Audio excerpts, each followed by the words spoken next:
Ora vivam! Bem-vindos ao Pergunta Simples, um podcast sobre comunicação. Este é o 14º episódio da série. Se gostam deste programa, subscrevam na página perguntasimples.com ou no Apple iTunes, Spotify ou em qualquer dos programas que habitualmente usem no vosso telemóvel ou computador. Hoje entramos de cabeça nas redes sociais, com histórias de vida verdadeiras, mas também com muitos boatos na rede.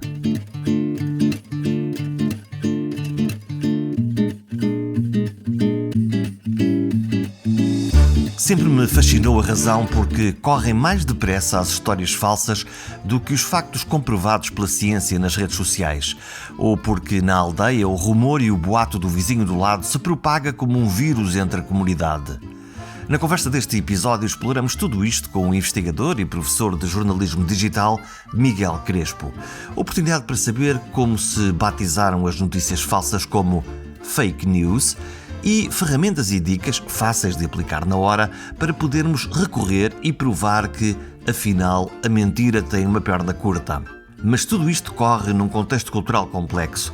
Recordo Eduardo Lourenço, que partiu por estes dias. Descrevia o nosso comportamento no labirinto da saudade assim: os portugueses não convivem entre si como uma lenda tenaz o confirma. Espiam-se, controlam-se uns aos outros, não dialogam, disputam-se, e a convivência é uma osmose do mesmo ao mesmo, sem enriquecimento mútuo, que nunca um português confessará que aprendeu alguma coisa de um outro, a menos que seja o pai ou a mãe. Será isto a inveja descrita por Camões? Bom mote para a conversa de hoje.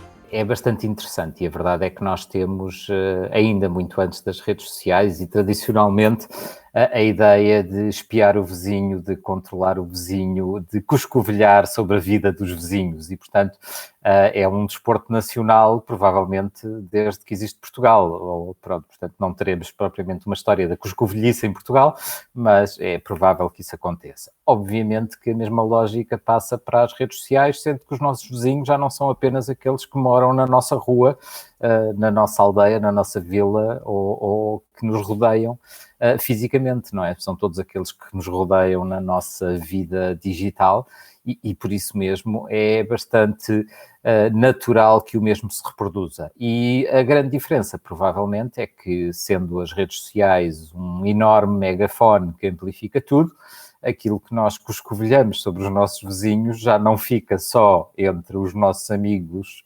fica para o mundo inteiro. E depois vem outra coisa que também já o Gil Vicente dizia, não é? Portanto, que é o maldizer e o escárnio e o maldizer que nós temos sobre todos os outros, porque cada um de nós português é perfeito e todos os que nos rodeiam são altamente imperfeitos. O impacto na comunicação digital deste diálogo de surdos, se calhar, é uma agressividade quase inaudita ou excessiva em relação àquilo que é o nosso diálogo comum com as pessoas, quando as encontramos na rua, quando vamos a uma loja ou a um restaurante? A verdade é que as redes sociais simulam um diálogo, mas não são um diálogo, não é? Todos nós estamos escondidos atrás de um teclado, atrás de um ecrã e, portanto, mesmo estando identificados, não estamos cara a cara. Eu não acredito que 99% das pessoas que insultam outras nas redes sociais teriam coragem de dizer isso à própria pessoa se estivessem cara a cara. Portanto, há aqui um pseudo-anonimato, mesmo não havendo anonimato, que faz com que parece que todos os filtros sociais e todas as regras de convivência social desapareçam e nós vemos isso. Obviamente não é apenas isso, nós temos também uma questão que é quando esse tipo de comentários tem determinados objetivos, mas obviamente que nós vemos, e por exemplo temos um caso muito mediático recente e que tem a ver com a Cristina Ferreira e com o seu livro da Cristina Ferreira sobre os ódios online e a influência que isso pode ter na família dela, e que é um excelente exemplo, não por causa daquilo que aconteceu ou aquilo que está no livro, mas de como as pessoas levam para o espaço público das redes sociais aquilo que antes discutiriam em casa ou com os amigos. Portanto, no fundo, as redes sociais para os portugueses transformaram-se num enorme café só que não tem bicas, é basicamente isso. No caso, quando nós estamos a falar de redes sociais, há esses diálogos mais acirrados, mas nós fomos descobrindo pouco a pouco que subitamente as fake news, notícias que não são verdadeiras por definição, começaram a fazer o seu caminho. E a pergunta é muito simples, as fake news tomaram conta da nossa vida de mansinho, sem nós sabermos o que é que estava a acontecer?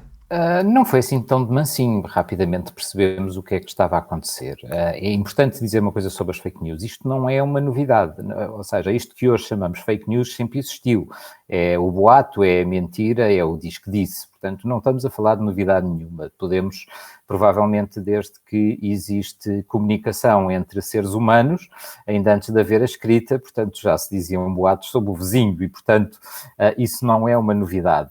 Nós podemos brincar e temos mesmo na história portuguesa alguns casos de fake news, como as concebemos hoje, muito conhecidos. É o caso de o Mistério da Estrada de Sintra, do Eça de Queiroz e do Ramalho Ortigão, que foi publicada há 150 anos, portanto, na segunda metade do século XIX, como cartas anónimas no Diário de Notícias, portanto, publicadas num jornal, como se fossem cartas verdadeiras e era pura ficção. Portanto, se tiverem curiosidade sobre fake news do século XIX, podem sempre procurar o livro, porque elas estão coligidas num livro de dois dos grandes autores portugueses do século XIX. Portanto, as fake news não são uma novidade. O que é novidade? São duas coisas. Primeiro, este poder da internet e das redes sociais ainda mais, de chegarem a todo lado, ou seja, de qualquer um de nós, eu, Jorge, ou o Donald Trump, publicarmos alguma coisa nas redes sociais e aquilo que nós dizemos chegar a qualquer lado. Esta vaga de fake news vem da campanha eleitoral para as presidenciais dos Estados Unidos de 2016 e para, digamos, a estratégia de Donald Trump de assentar na mentira e de dizer tudo aquilo que lhe apetecesse, independentemente de haver algum fundo de verdade ou não. Na maior parte dos casos, não há. Portanto, ele diz aquilo que lhe apetece, assim tem a visibilidade que tem através do Twitter, isso é reproduzido pelos meios de comunicação social e isso depois provoca as mais diversas reações. Mas ainda durante a campanha, rapidamente, os jornalistas e os especialistas, cientistas políticos, especialistas em comunicação, começaram a perceber-se que havia uma série de coisas estranhas a acontecer nas redes sociais e que tinham muito a ver com essa dinâmica de a mentira chegar muito mais longe do que a maior parte das verdades. Houve um momento importante com um jornalista da CNN, o Jim Acosta, que marca o cunho da expressão fake news, em que numa conferência Donald Trump se vira para um jornalista em específico, o Jim Acosta da CNN, com o qual já tinha tido vários desaguisados e apontando-lhe o dedo, e existe essa imagem, acusa o próprio jornalista de ser fake news. E é daí que vem esta ideia de fake news, cunhada como a conhecemos agora. Ora bem, isto continuou durante toda a presidência Trump, que vai terminar agora em janeiro. Poderá, em 2024, vamos lá ver se ele será candidato de novo e o que é que acontece até lá, porque não podemos dizer que a carreira política de Donald Trump terminou, porque apesar de toda uma presidência assente na mentira, assente no insulto, transformado em algo institucional e que é uma novidade, a verdade é que ele teve, mesmo perdendo as eleições agora, teve a maior votação de sempre do Partido Republicano nos Estados Unidos e, portanto, faltam 4 anos, se calhar daqui a 4 anos ele é novamente o candidato e sabe-se lá, pode ser que daqui a 4 anos ganhe. Há quem fique muito satisfeito, há quem não fique satisfeito, mas a verdade é que marcou e isto vai ficar para a história. Portanto, estes 4 anos de presidência vão ficar para a história e vão ficar intimamente ligados a uma lógica de comunicação que não existia antes, que é uma lógica completamente desfasada da realidade, desfasada dos factos e que se transformou em fake news. Ora bem, perante este sucesso, obviamente, isto é como aqueles filmes infantis em que existem os minions espalhados pelo mundo e que vão seguindo isto tudo. Tivemos o caso de Bolsonaro no Brasil, que copia exatamente tudo aquilo que Donald Trump, é assim uma espécie de eco que vem da América do Sul. Criou-se uma escola Trump da mentira na rede. Criou-se, obviamente, criou-se, muito aproveitada, por exemplo, na Europa, pelos partidos considerados mais populistas, normalmente mais à direita, que estão no poder em países como a Hungria, como a Roménia ou como a Polónia, ou que têm vindo a ganhar importância em países mais perto de nós, como a Itália, França, Espanha e mesmo em Portugal, e que usam muito, digamos, esta lógica de desinformação institucional para passar as suas mensagens. E, portanto, de alguma forma, que alienam as coisas. Também tivemos no referendo britânico que levou ao Brexit, que também irá acontecer agora, também foi muito baseado na questão das mentiras e da desinformação que as instituições não souberam controlar, e isto também é uma norma que aconteceu em todo o lado. Qual é a vantagem, ou qual seria a vantagem de que políticos possam usar estas ferramentas de desinformação para conseguirem, no fundo, vencer eleições, em primeiro lugar? Se o debate é aberto e livre, teoricamente, uma notícia falsa, em que, como nós dizemos em Portugal, a mentira tem uma perna curta, uma mentira pode ser apanhada amanhã ou passada amanhã.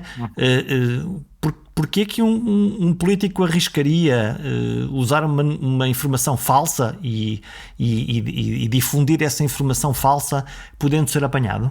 Porque, pelos vistos, os seus potenciais eleitores não querem saber se é verdade ou se é mentira. Ou seja, não é pelo facto de Donald Trump, das mentiras de Donald Trump serem facilmente verificáveis, que as pessoas deixam de acreditar neles, de que 70 milhões de americanos deixam de votar nele, e, portanto, parece-me que aqui temos um outro problema que nos ultrapassa, acho, a todos enquanto cidadãos de um qualquer país, e que é o facto de o que está em causa são alguns valores que nós considerávamos fundamentais na política, na comunicação, nas sociedades, de honestidade, de respeito pelos outros, de sermos seres sociais, e estar a nascer uma grande polarização em que, para grande parte das pessoas, não interessa se é verdade ou se é mentira, só interessa se para si próprios faz sentido. Eu pergunto muitas vezes, e já fiz esta pergunta muitas vezes, porque nós temos, mesmo em Portugal, casos de políticos que, por exemplo, foram condenados por crimes contra os cidadãos e que voltaram a ser eleitos. E eu já várias vezes perguntei a pessoas que sabia que votaram nesses políticos, como é que eles explicam lá em casa aos seus filhos que não se pode mentir, ou que a mentira não nos leva a lado nenhum, quando depois votam em políticos que voltam a ser eleitos depois de se ter provado, não é de haver desconfianças, que mentiram, que enganaram e que nos roubaram. Quer dizer que nós, como cidadãos, em vez de fazer um escrutínio, de facto, assumimos que o voto é emocional e que a verdade é apenas mais um critério eleitoral? Se calhar a verdade parece ser cada vez menos um critério eleitoral. Apesar de tudo aquilo que nós vimos acontecer agora nas eleições norte-americanas, em que Donald Trump não foi reeleito, apesar de ter mais votos agora do que teve em 2016, parece que ainda há uma maioria de pessoas que acreditam no respeito, na honestidade, no trabalho, na sociedade. Mas não foi assim uma diferença tão larga como isso. E, portanto, quando vemos 70 milhões de norte-americanos a votar em alguém que provavelmente não convidariam para a sua casa, Acho que há aqui um problema, obviamente, de valores sociais extremamente relevante por trás de tudo isto. Acho que será uma coisa que os cientistas sociais terão que investigar e trabalhar ao longo destes anos e perceber como é que, de repente, o ser honesto, o dizer verdade, o não insultar outras pessoas gratuitamente e sem fundamento, passa a ser uma virtude, não é? Porque, no fundo, é isso que se está a votar. É a virtude da falsidade. Aconteceu um fenómeno já depois das eleições, quando Trump decidiu dar uma conferência de imprensa anunciando que as eleições eram uma fraude, uma mentira, que tinham sido, no fundo, manipuladas, e os canais de televisão norte-americanos, alguns deles, alguns dos mais importantes, decidiram cortar o presidente de antena, dizendo: este homem está a dizer mentiras. Como é que olha para esse fenómeno? Foi uma coisa muito bem feita? Duvido que tenha sido bem feita? Ou se calhar o homem devia falar até ao fim e depois os jornalistas fazerem a sua verificação dos factos? Houve muita discussão internacional e nacional também. Em Portugal também se discutiu muito essa questão. Como se fosse, tipo, a primeira vez na história que um responsável político ou outro qualquer estivesse a falar e a emissão lhe fosse cortada. É assim, isso acontece todos os dias. É assim, isso aconteceu 3 ou 4 dias depois do primeiro-ministro português, António Costa, estar a fazer uma comunicação ao país que demorou 1 hora e tal, e que as televisões transmitiram, tipo, os primeiros 15 minutos. Portanto, basta que a pessoa fale demais para não caber no espaço que está definido e, portanto, os canais decidem continuar a sua programação ou manter o interesse dos seus telespectadores. Sim, assim, isso sempre aconteceu em qualquer meio, ou seja, os meios de comunicação não têm nenhuma obrigação de dar tempo de antena a quem quer que seja, nem sequer ao presidente dos Estados Unidos. E, portanto, se ele não estava a dizer nada de relevante, poderiam cortá-lo a qualquer momento. É um critério editorial. Portanto, é assim, se ele quer que o seu discurso seja transmitido na íntegra, é assim, pode usar o Twitter, o YouTube, outra plataforma qualquer. É assim, o que não falta são plataformas para transmitir em direto o seu discurso. Mas, mesmo que não existissem, assim, isto é uma coisa normal, assim, todos os dias nas televisões portuguesas, para não irmos mais longe, começam-se a fazer diretos de determinadas situações, do Parlamento, de conferências de imprensa de treinadores de futebol, de quem quer que seja, e a certa altura corta-se, quando já não faz sentido o direto. Portanto, isso não tem nada de anormal. O que teve aqui de anormal foi os jornalistas, assim, cortarem e logo de imediato dizerem: cortamos por este motivo. E, no caso, o motivo era, mais uma vez, ele estar a dizer um chorrilho de mentiras sem nenhuma sustentação. E mais, é assim, não podemos esquecer que para os norte-americanos e o mundo, apesar de Donald Trump continuar a olhar para os Estados Unidos dessa forma, os Estados Unidos são o exemplo da democracia para o mundo, de uma democracia recente, contemporânea. E ter um presidente a dizer: afinal isto é tudo uma mentira, é muito difícil de passar. Assim, ele não se estava a portar como um presidente. Não é que em muitas outras situações já não o tivesse feito, mas ele estava-se a comportar como aquele menino, não é? Que vai jogar, que é o dono da bola, que vai ter com os outros e dizer: vamos jogar a bola, mas só jogamos se vocês não deixarem ganhar, porque se eu perder eu pego na bola e vou para casa. E, portanto, literalmente é isso que ele está a fazer. Ele foi a jogo e depois do jogo, como não ganhou, está a pôr em causa. Portanto, é como os treinadores de bancada que dizem que a culpa é do árbitro, não é?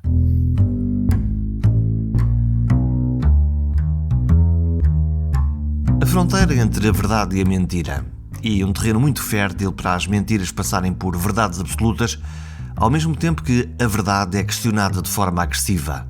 No palco das redes sociais, grupos mais ou menos organizados exploram este limbo. Assumem-se qualquer coisa pela verdade. Céticos, negacionistas, manipuladores das emoções mais básicas, o cartão de visita é sempre uma autoproclamada função, repetindo até à exaustão: a verdade sou eu. Há uma explicação muito simples. É assim, se eu não estiver agarrado à verdade, eu posso fazer histórias fabulosas. A verdade limita o interesse das minhas histórias. Não é por acaso que nós, quando vamos ao cinema ou quando vamos ver televisão, normalmente escolhemos ficção e não documentários. Não é que cada um não tenha o seu espaço, mas é assim, uma história falsa tem muito mais possibilidades de ser interessante, porque eu posso fazer aquilo que quiser. Quando eu tenho que contar uma história baseada em factos, às vezes ela é mais interessante, outras vezes ela é terrivelmente aborrecida e o jornalista também tem que se esforçar para lhe dar algum interesse.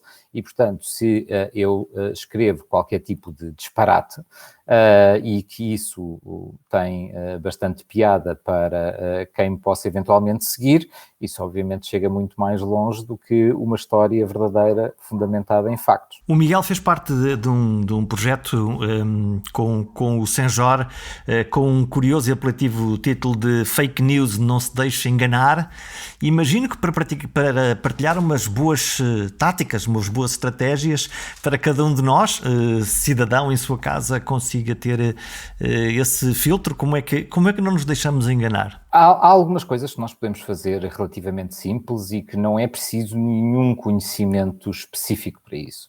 A primeira das coisas e a mais importante é nunca se fiquem só por um título. Não é uma frase ou uma imagem que vemos numa rede social que nos conta uma história. Isso dá-nos apenas uma indicação e, portanto, nunca comentem ou partilhem qualquer conteúdo sem ler o conteúdo. Porque o mais provável é que estejam a ser enganados, mesmo sem que haja esse objetivo inicial de serem enganados. A segunda questão é olhar para 2 ou 3 elementos importantes. Primeiro é qual é a fonte dessa informação. Se é uma fonte que já conhecem e consideram credível ou não, e isto pode variar de pessoa para pessoa, não há apenas fontes credíveis e fontes não credíveis, mas é importante ter noção de onde é que vem essa informação. Se for de um site, um espaço, uma conta que não conhecemos de lado nenhum, se calhar é assim, convém entrar nesse site, nessa conta e tentar perceber se é verdadeiro ou não. Outra fonte muito comum de fake news e que é muito fácil de verificar são conteúdos publicados fora de contexto. E normalmente o contexto temporal é o mais importante, ou seja, por exemplo, vamos imaginar, e isto é um dos mecanismos muito utilizados para fake news, nomeadamente em Portugal, é pegar em manchetes e títulos de jornais ou print screens de televisões de coisas que eram notícia há 5 anos, 10 anos, e que são postas como se fossem novas e que, tendo em conta o contexto atual, terem leituras ou significados. Por exemplo, um exemplo muito simples são coisas relacionadas com decisões governamentais, em que se eu pegar numa decisão governamental de 2012 e fizer uma publicação agora, portanto, de um governo que era de maioria PSD, CDS, portanto, ia publicar agora, e se for algo que seja, por exemplo, negativo, seria negativo para esse governo naquela altura, se eu a publicar agora como uma medida do governo, será prejudicial para o outro. Portanto, e passa a ser uma fake news, portanto, era uma notícia que foi verdade num determinado momento e neste momento já é. Mas, basicamente, se nós tivermos atenção a estas coisas,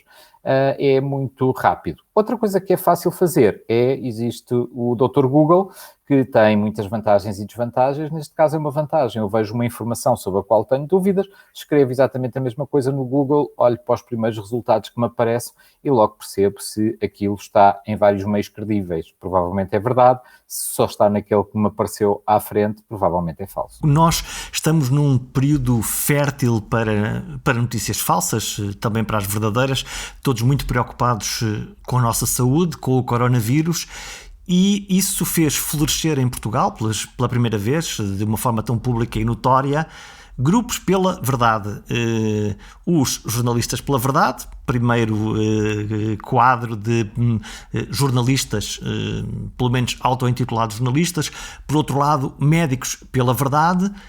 E as suas verdades são verdades que se podem encontrar no campo das fake news, de uma mistura de conteúdos entre coisas verdadeiras e falsas, entre posições políticas e não políticas. Onde é que os enquadramos? Há uma caixinha para eles ou não? Há, por definição, uma caixinha.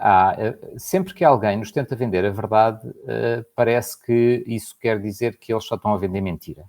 É um bocadinho, mais uma vez, já falámos aqui de várias expressões tradicionais portuguesas, a venda da banha da cobra é uma delas, não é? Portanto, o medicamento que cura tudo, desde as unhas encravadas até ao cancro, e aqui é um bocadinho a mesma coisa. Portanto, quando alguém vem a dizer nós é que somos os detentores da verdade, aquilo que nós temos assistido é que não há lá verdade nenhuma, ou se há muito pouca, ou se há dessa muito pouca, ela é parcial e manipulada. Mais uma vez com milhares de seguidores nas redes sociais. Parece que há quem queira desesperadamente que lhes digam as verdades, em vez de lhes darem os factos e cada um de nós chegar às suas verdades. Eu confesso que cada vez mais uso menos a palavra verdade, porque verdade tende a ser algo muito subjetivo e algo muito pessoal. O que é importante são os factos que nos permitem chegar a uma qualquer verdade. Isso vem da atividade jornalística, por exemplo, não é? Portanto, uma boa notícia é aquela que tem os factos e permite a quem a lê, a quem a ouve ou quem a vê, tirar as suas próprias conclusões e, portanto, chegar à sua verdade. Aquilo que nós vemos com os médicos pelas verdades e pelos auto-intitulados jornalistas pela verdade, onde, ao que parece, não há quase jornalistas, porque, segundo a lei portuguesa, não é jornalista quem quer, portanto, existem regras a cumprir, até, e, portanto, um enquadramento legal, ético, deontológico e por aí fora, portanto, não basta dizer, tal como uma pessoa não pode dizer que é médica sem o ser e sem passar e estar enquadrado, para ser jornalista também é a mesma coisa. Mas estes grupos pela verdade, para já isto é um movimento, estes movimentos pela verdade, chamemos-lhe assim, são uma importação, portanto, surgiram noutros países, por exemplo, no caso dos médicos pela verdade, o movimento em Portugal surgiu na sequência do movimento espanhol e tem ligações com o mesmo movimento em Espanha, se podemos chamar o mesmo movimento, mas aquilo que acontece é a ideia muito justa, democrática e que faz todo o sentido de que os cidadãos se organizem quando consideram que algo não está a ser gerido como deve ser, e que pode ser o caso desta pandemia, todos nós, individualmente ou em grupo, temos direito de questionar, por um lado, aquilo que a ciência nos traz, e a ciência é feita para ser questionada, como para questionar as decisões políticas que são tomadas e o momento em que são tomadas. Se calhar não temos o direito, e isto é uma visão muito pessoal, de questionar aquilo que é inquestionável e de utilizar a mentira ou de tentar manipular outros, dizendo que nós é que temos a verdade e todos os outros estão errados, porque é isso que está implícito, não é? Portanto, quando dizemos que esta é a verdade, quer dizer que tudo o resto é mentira. E ambas as coisas, neste caso, são mentiras. E o impacto que isto pode ter, todos conhecemos os movimentos negacionistas. Por um lado, a Covid não existe, as máscaras não servem para nada, as vacinas, qualquer coisa. Este género de mantra ganha sucessivamente adeptos, e aqui já não estamos só a falar de uma história engraçada, apesar de mentira, mas de uma história que tem um impacto na nossa vida e nas nossas decisões. Por exemplo, assumir que existe de facto um vírus e que está aí a correr lá fora e que sim, de facto, a máscara nos pode proteger. Isto tem um impacto na vida das pessoas, não tem? Tem, claro. Assim, quando se colocam dúvidas sobre algo que, neste caso, pode pôr em causa a nossa própria vida e a vida daqueles que nos rodeiam, estamos já no limite daquilo que pode ser um crime contra a sociedade, independentemente do enquadramento legal que isso possa ter. Porque, e temos que ter em atenção, em Portugal, assim, eu não tenho conhecimento de nenhum caso e não vi nenhum relato de pessoas que tenham morrido devido a informações erradas sobre a atual pandemia. Mas há confirmação de pessoas que nos Estados Unidos, no Brasil ou na Índia morreram por seguirem indicações que eram completamente falsas sobre como se proteger ou como combater a pandemia e o Covid-19. Portanto, assim, estamos a falar de algo que é extremamente grave, que pode levar pessoas à morte. E, portanto, quando nós negamos os princípios básicos daquilo que é proteger-nos individualmente, protegermos os nossos entes queridos, protegermos a sociedade, estamos já, digamos, num limiar quase da loucura, permita-me utilizar a palavra. Agora, também não é novidade, mais uma vez, e sim, é sempre, eu vou voltar a repetir a expressão de as redes sociais e a internet ser um megafone.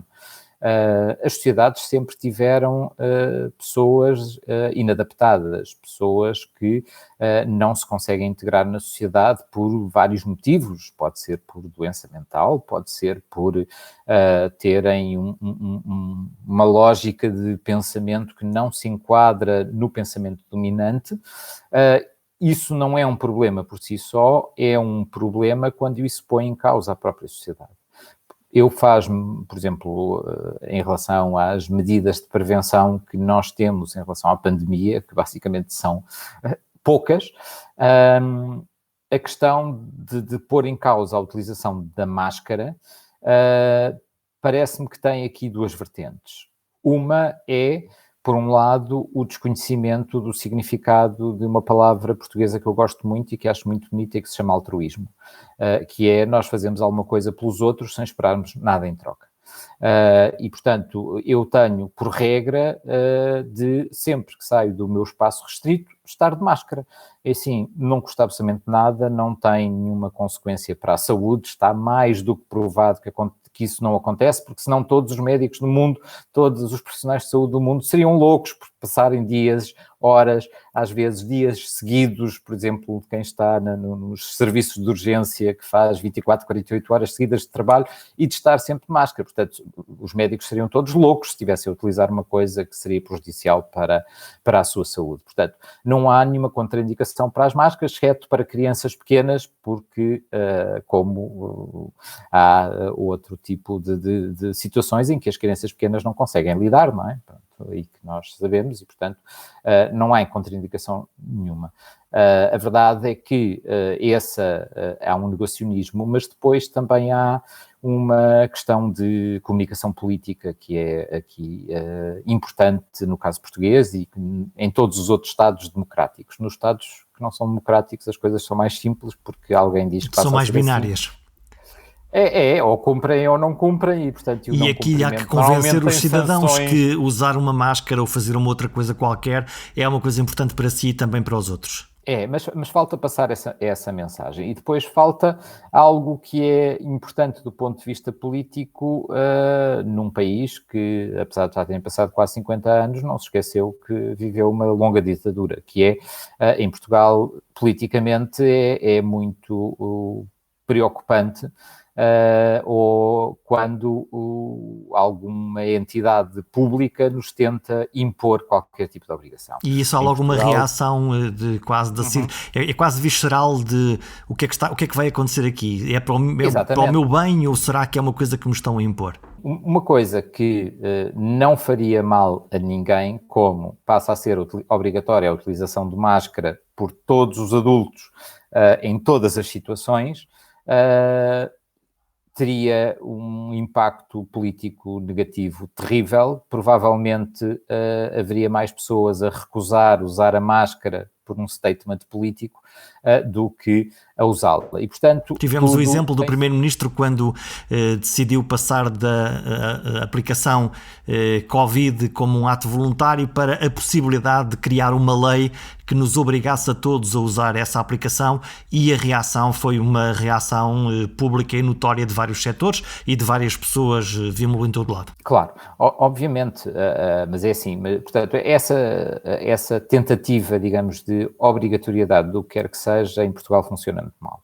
E, portanto, politicamente tem que se fazer sugestões.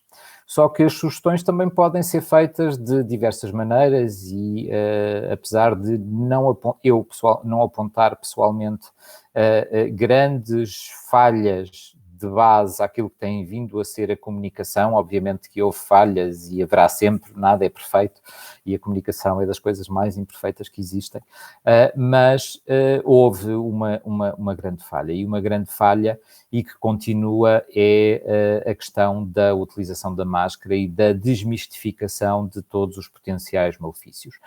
O governo português deveria ter feito uma grande campanha de informação pública sobre as vantagens da utilização da máscara, sobre o porquê que devemos utilizar a máscara. Porque não é apenas... A maior parte das pessoas tem a ideia de que utiliza a máscara para se proteger a si próprio. Não é isso. Nós usamos a máscara para proteger os outros. As máscaras não nos protegem tanto como isso, mas podem proteger os outros se nós estivermos infectados. E isso devia ser uma campanha para poder apontar para que as pessoas pudessem autoconvencer-se e, no fundo, usar como deve ser a máscara para proteger os outros. Nós estamos muito próximo, parece que este ano passou a correr com tudo isto, estamos muito próximos do início da campanha eleitoral para as presidenciais. Nós, portugueses, habituados a arruadas, comícios, beijinhos e abraços, E ao que me parece, podendo enganar-me redondamente nesta previsão, esta vai ser feita muito em casa, nas redes sociais, a olhar para ecrãs, quer pelos candidatos que vão aparecer ou que são candidatos, quer nós como cidadãos para formar a nossa opinião, para depois decidir no dia de votar. Isto vai ser uma campanha muito estranha. Isso não temos dúvida, vai ser uma campanha muito estranha e já estamos a viver uma fase muito estranha, porque vêm aí umas eleições e o vencedor antecipado das eleições nem sequer é candidato ainda. E, portanto, assim, nós vamos ter uma campanha, umas eleições particularmente estranhas. Quer dizer, seguindo a tradição da atual democracia portuguesa, o incumbente, o presidente incumbente, tem sempre, basicamente, a reeleição garantida, a não ser que acontecesse alguma coisa de muito anormal. Sempre assim foi até agora. Exatamente, e portanto não é com o caso de Marcelo Rebelo de Sousa que nos parece que vai acontecer o seguinte, ou seja, Marcelo decidindo recandidatar-se, acho que a dúvida não existe em ninguém, e muito menos no próprio, falta apenas o timing de anunciar, isto é, digamos, uma eleição para contar baionetas, digamos, para outros partidos, outros candidatos terem a sua visibilidade e ocuparem ou não o seu espaço. E ocupar esse espaço implica ser mais agressivo nas redes sociais, dado que não há esse convívio mais particular, esses comícios, essas arruadas, esses discursos. Pode haver a tentação de que o discurso nas redes se torne mais agressivo por parte dos outros candidatos que não o incumbente? Sim, principalmente dois dos candidatos, que são aqueles que à partida parecem que possam ocupar, digamos, os lugares do pódio, portanto, os primeiros dos perdedores, obviamente, e que já são tradicionalmente aqueles que são mais presentes e polémicos nas redes sociais, portanto, estamos a falar de Ana Gomes e André Ventura, que já estão bastante destacados na presença nas redes sociais neste momento, portanto, no início do mês de dezembro, são aqueles que já se destacam em termos de presença, e é também interessante, e analisando alguns dados e como é que as coisas funcionam, que são aqueles que mais se cruzam, ou seja, em que há mais referências cruzadas aos dois. Que referências são estas? São os apoiantes de uns a dizer mal do outro. E, portanto, há isso. Depois temos Marisa Matias, candidata do Bloco de Esquerda, que é provavelmente uma das políticas portuguesas, homem ou mulher, portanto não é aqui uma questão de género, mas uma das presenças mais constantes, regulares nas redes sociais. O seu trabalho nas redes sociais enquanto deputada do Parlamento Europeu é notável há muitos anos e é até caso de estudo por tudo aquilo que tem desenvolvido. Isso permite, aliás, olhando para os eurodeputados portugueses, e não só os internacionais, mas os portugueses fazem muito isso, e os eurodeputados permitem, de todas as forças políticas de esquerda à direita, estão sempre permanentemente a partilhar o que é que estão a fazer, o que é que pensam, como é que votaram, e até a ter uma coisa que nós não temos na Assembleia da República, pelo menos de forma direta. É possível procurar um eurodeputado português na página do Parlamento e ter o e-mail dele e poder escrever-lhe diretamente, o que é um fenómeno interessante e de democracia direta com os deputados europeus dos vários países. Isso é, digamos, um recurso de utilizar bem, algo para o Parlamento Europeu é ainda mais óbvio do que se estivermos a falar do Parlamento Português, que é o facto de não haver proximidade física. Os deputados portugueses ao Parlamento Europeu estão longe de Portugal. Como é que eles conseguem manter perto dos portugueses? Através dos meios digitais, através das redes sociais, através das suas campanhas digitais. Mas alguns trabalham isso melhor do que outros. E, portanto, aquilo que nós, neste momento, temos noção é que as grandes duas forças em termos de redes sociais, do ponto de vista de comunicação dos potenciais candidatos presidenciais, ainda não há candidatos oficiais, só os conheceremos perto do Natal, ou a seguir ao Natal, porque a entrega de assinaturas é mesmo na véspera de Natal. Portanto, aquilo que nós vemos digamos, são os movimentos pró Ana Gomes e pró André Ventura, portanto, com grande força, a tocarem-se muitas vezes já em lógica de confronto, não dos próprios, mas dos seus apoiantes também, os próprios também, mas os seus apoiantes também. Depois temos o Bloco de Esquerda com uma presença relativamente afastada deste centro, mas também bastante elevada, e como o PS não tem candidato oficial, como o PSD não tem candidato oficial, depois temos os outros candidatos ligados a partidos, porque entretanto há muitos outros pré-candidatos, com uma forma muito mais discreta e não esperamos que encontre muito. O que nós temos de importante aqui e de relevante é que o incumbente é provavelmente o presidente mais difícil de atacar da democracia portuguesa recente. Por muito que se possa criticar, a legião de fãs é muito maior do que a legião de haters, para usar o termo que se costuma utilizar quando estamos aqui a falar. E, portanto, os ataques a Marcelo Rebelo de Sousa serão difíceis de fazer e, portanto, temos aqui uma polarização que não é entre o incumbente e que provavelmente vai ganhar as eleições, segundo tudo indica, mas entre os dois seguintes, e esses sim gerarão imensos ataques. Mas só para completar, assim, vamos ver, obviamente, uma campanha, provavelmente a campanha mais digital de sempre em Portugal, porque Marcelo Rebelo de Sousa não pode andar a tirar selfies com toda a gente, pronto, não vai poder andar a dar abraços e beijinhos a toda a gente, pronto, e os outros também. Provavelmente não. Não sei, nós temos visto o André Ventura de forma mais ou menos subreptícia a organizar jantares e outras festas sem grande impacto mediático, mas onde, pelos vistos, as regras de prevenção da Covid são raramente, ou pelo menos muito pouco seguidas. Provavelmente naquele partido ou naquele quadrante político o vírus é menos ativo que nos outros, não sei, será provavelmente essa a visão. Nós tínhamos um jornalismo clássico nos jornais, tendencialmente, íamos comprar o jornal na banca das notícias, ouvir a rádio, ver televisão, e subitamente as notícias passaram para o nosso computador, passaram para o digital. Todavia, a remuneração dessas notícias ou o entendimento público que as notícias são uma coisa gratuita fazem com que o negócio dos mídia, dos jornais, esteja progressivamente em causa. A publicidade aparentemente ficou nos distribuidores, ficou nos Googles desta vida e não drenou para os nossos jornais de sempre, para os nossos provedores de conteúdos de sempre, com essa ideia quase de que não vale a pena pagar porque no fundo as notícias acabam sempre por aparecer. Isto é um risco para o negócio do jornalismo ou é a vida e assim vai acontecer? É as duas coisas, é um risco, mas é a vida e assim vai acontecer.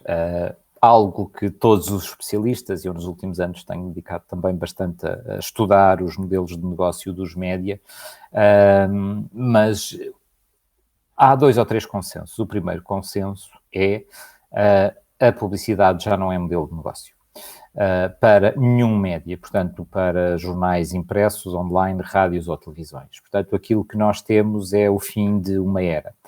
Continuará a haver publicidade, continuará a haver formas de patrocínio e há muitas novas formas de patrocínio no digital, todas as lógicas de conteúdos patrocinados que têm diversas variações, mas isso não chega. Portanto, os média, e eu falo muitas vezes nisso, estão numa grande revolução do negócio, porque o negócio, desde que o Sr. Gutenberg imprimiu uma Bíblia e a vendeu em massa e começou a distribuí-la, o negócio dos médias sempre foi o mesmo. Ou eu tenho um produto impresso que eu vendo ao meu consumidor final, ou eu tenho alguém que paga espaço ou tempo no meu média para chegar a esse consumidor final. Portanto, publicidade ou venda. E todos os média, o modelo de negócio era este, até ao final do século XX. No século XXI, este modelo de negócio não serve para ninguém. Ou seja, ainda podemos fazer um bocadinho das duas coisas, mas não chega. E, portanto, é preciso procurar novos formatos de receita. Portanto, nós estamos nitidamente a passar pelo fim de uma era no ponto de vista de financiamento. Esperar que a publicidade que passou para as grandes plataformas, para o Facebook, para o Google, convém lembrar que estas duas plataformas sozinhas gerem mais de 50% da publicidade mundial. Portanto, essa publicidade há 20 anos estava nos média, em grande parte, portanto, e ela não vai voltar. Portanto, não vale a pena estar à espera que esse seja o modelo. Que soluções é que temos? Temos várias soluções. Um pouco pelo mundo inteiro nós temos visto o jornalismo alterar-se um pouco e a tornar-se rentáveis em formas diferentes. Obviamente não é sempre reproduzível para outras realidades, e os exemplos que eu vou dar não são reproduzíveis na realidade portuguesa, que é, por exemplo, o caso do New York Times nos Estados Unidos ou do Guardian em Inglaterra, que se tornaram projetos rentáveis com base em assinaturas e com base em membros. Portanto, uma lógica que vai além da própria assinatura, mas de sermos membros de algo. Somos parte do clube desses Sim, jornais. tal como somos sócios de clubes desportivos. É exatamente a mesma lógica, não é? Pronto. Com a diferença que quando somos membros de um jornal temos outras vantagens além do prazer de vestir o emblema. Mas isso aconteceu também porque eles alteraram as suas prioridades do ponto de vista de jornalismo e alteraram ignorando aquilo que continua a ser a tónica dominante, que é de lógica de breaking news, de notícias de última hora e de fornecer muito conteúdo. O que é que tanto o Guardian como o New York Times têm estado a fazer nos últimos anos e que é a consequência de uma estratégia que não nasceu ontem.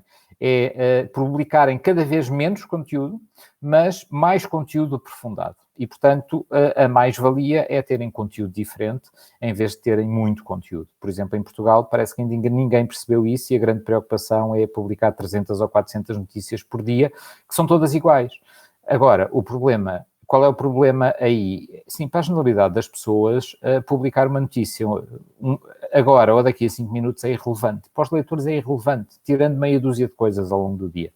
E, portanto, apostar todos os recursos na rapidez, em vez de apostar na diferença e na qualidade, parece cada vez mais ser a estratégia errada. E estes jornais o que fizeram foi, ao invés de nos dar o último resultado, ou acabou de acontecer, deram-nos explicação para aquilo que está a acontecer ao mundo e boas histórias que enquadram e que juntam precisamente esse contexto e o saber desses repórteres.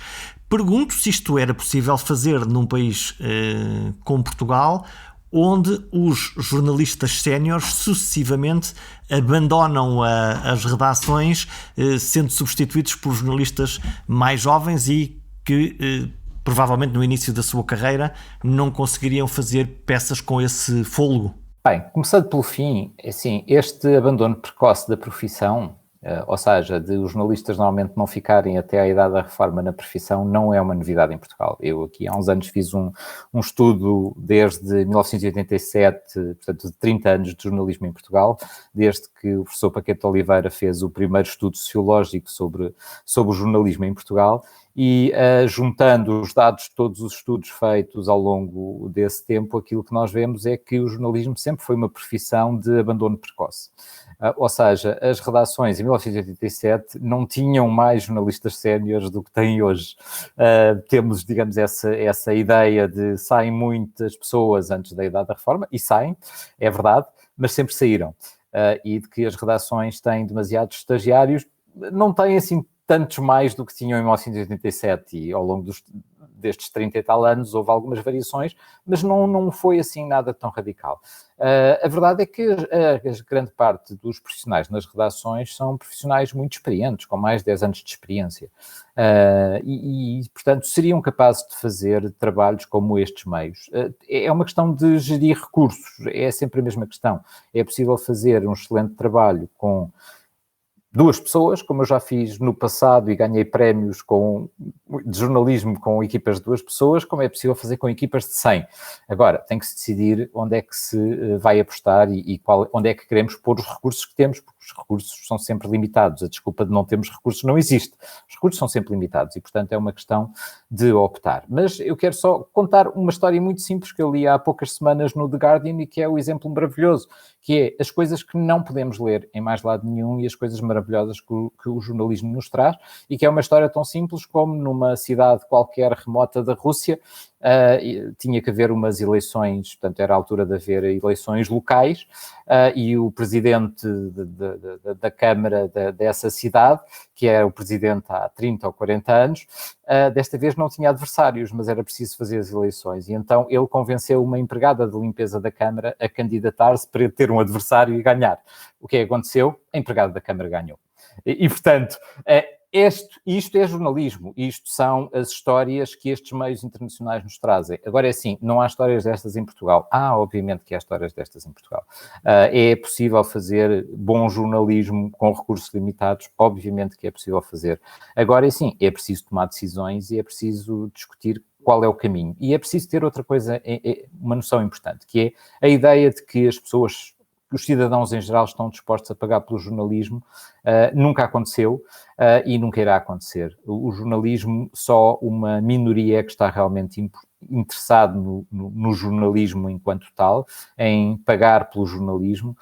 Se em Portugal tivéssemos 15% dos adultos dispostos a pagar por jornalismo, nós teríamos os meios mais ricos do mundo. Para ficarmos a refletir sobre a importância das notícias para uma cidadania plena numa democracia como a nossa. Afinal, os médias são o palco gigante onde todos falamos com todos sobre os factos, os grandes problemas e as discussões públicas que contam. Por falar nisso, junte-se à comunidade do Pergunta Simples no site, no Apple iTunes ou no Spotify e, claro, na rede de podcasts da RTP Antena 1. Deixem um comentário e partilhem com os vossos amigos. Não fiquem de fora.